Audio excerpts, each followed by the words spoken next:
G'day there, Guardians. BoylerRoom here. So, we have arrived in the tower, and so has Xur. There's our symbol and our flowers. So, let's start in the hangar.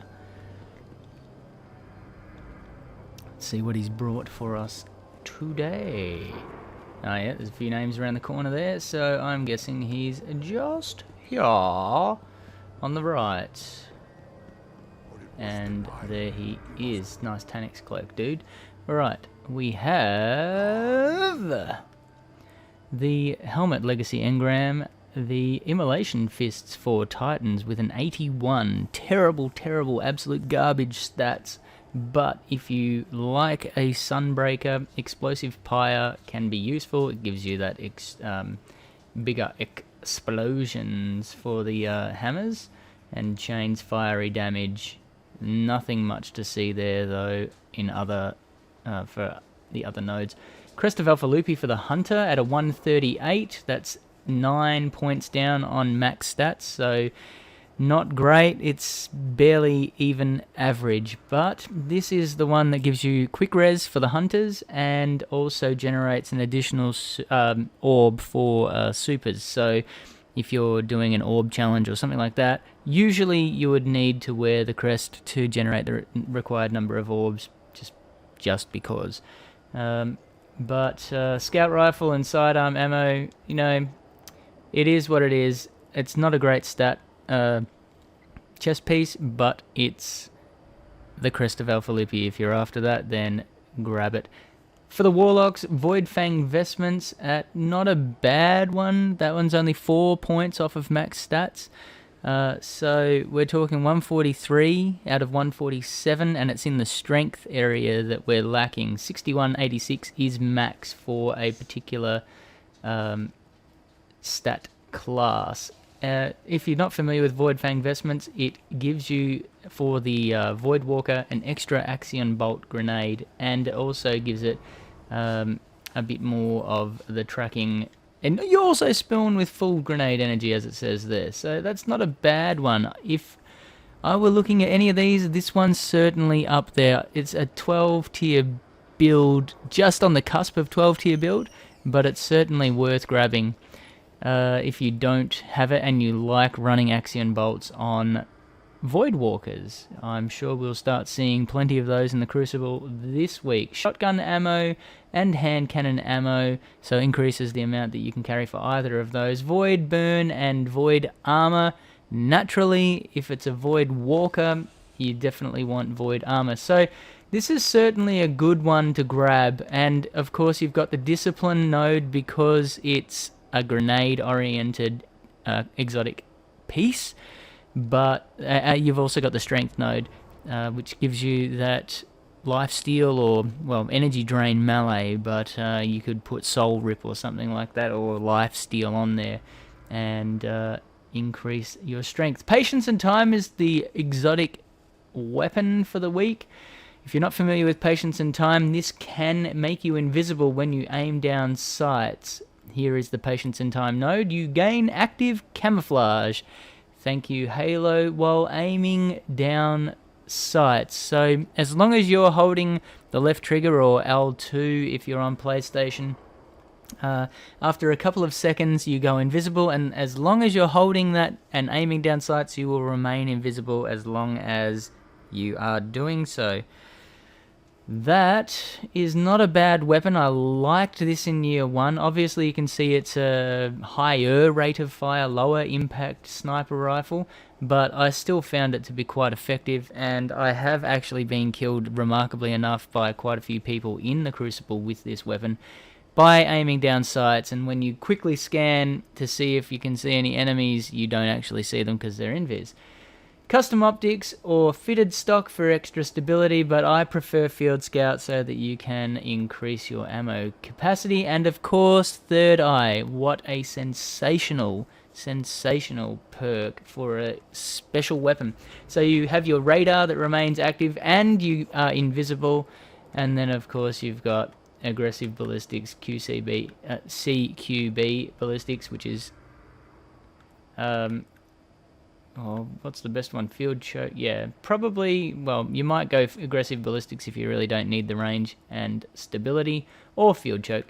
But that is not a bad sniper if you do not have it. Again, if you're not 350, I would certainly recommend picking up, well, the gauntlets and the chest piece. If you're on either a hunter or a warlock, obviously grab the appropriate class item.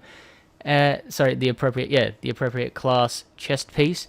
But the gauntlets you can always just infuse. So if you're a Titan, well, then you'd grab the gauntlets and just grab whichever one you want. For the ornaments, he's got Prototype, which is for the truth, which my son keeps getting every Radiant Treasure, and I don't know why, but he goes on and on about it. So I don't think he'll be buying this one. And Iconoclast for Invective. Now, let me see, do I have...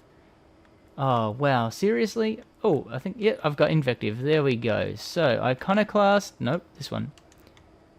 Iconoclast gives it that little bit of a red tinge. Not really much to see there, but that's what Iconoclast looks like. If you like that look, then grab it. That one looks super good. Storm's Reproach. Sadly, he's not selling Storm's Reproach. Oops, let's go back out. And for the Kurios items, we have Emerald Coil, which gives you that green glow for your Sparrow, rare Sparrow. You can upgrade it to a legendary, or Stealth Drive, which gives it that red boost. Again, as per usual, heavy ammo synths, the single most efficient and effective way to rank up if you are not 390. Go farm strange coins, see this guy, get as many of those, smash them at your faction, and then make sure you're wearing your class item, exotic class item if you're rank 25. If you're not, do this anyway, get to rank 25, get the exotic quest, get the class item.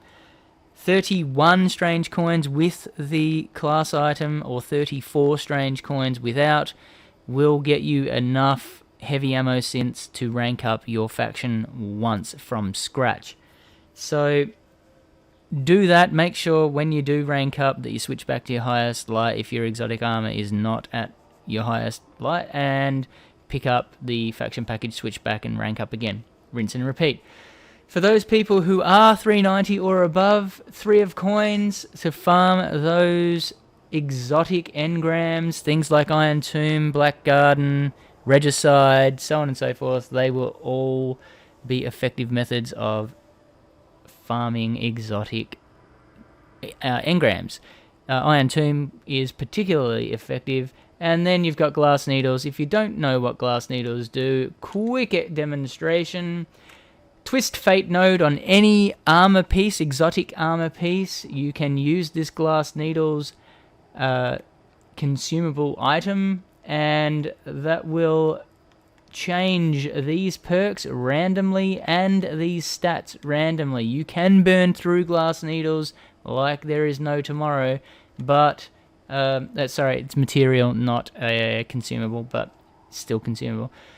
And it will change those randomly, so you can find better rolls, but often you'll find a worse roll. You can keep rolling them until you get the roll that you're after with the perks that you're after, but it can take forever. It does cost 3 strange coins, 3 motes of light, and 1 exotic shard to get 3 glass needles. So if you got a bunch of exotic shards like I do, then who cares? But if you don't, probably don't go grabbing those just yet, because they're not terribly useful unless you don't mind burning through them. And then down the bottom here we have motes of light, super expensive. I would not buy them, but I know other people do. I've seen heaps of streamers just smash the strange coins on motes of light. Personally, I'd do it another way.